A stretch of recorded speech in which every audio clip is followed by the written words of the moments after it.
જજીસ બંગલો road પર ખેલાયો ખૂની ખેલ।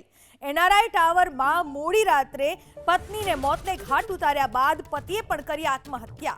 ભાવનગરના યશરાજ ગોહિલ અને પત્ની રાજેશ્વરી ગોહિલના 2 મહિના પહેલા જ લગ્ન થયા હતા અને તેઓ એનઆરઆઈ ટાવરમાં રહેતા હતા। મોડી રાત્રે બંને વચ્ચે કોઈ બાબતને લઈને ઝઘડો થયો હતો, જે બાદ ઉગ્ર બોલાચાલી પણ થઈ હતી। ઉશ્કેરાટમાં પતિએ ફાયરિંગ કરતા પત્ની ઢળી પડી હતી, જે બાદ યશરાજે 108ને જાણ કરી હતી। 108ની ટીમે સ્થળ પર પહોંચી રાજેશ્વરીને મૃત જાહેર કરી હતી। 108નો સ્ટાફ ઘરની બહાર નીકળતા જ યશરાજે પણ પોતાના માથા પર ગોળી મારી આપઘાત કરી લીધો। ફાયરિંગનો અવાજ આવતા જ આસપાસના લોકો એકત્ર થઈ ગયા હતા।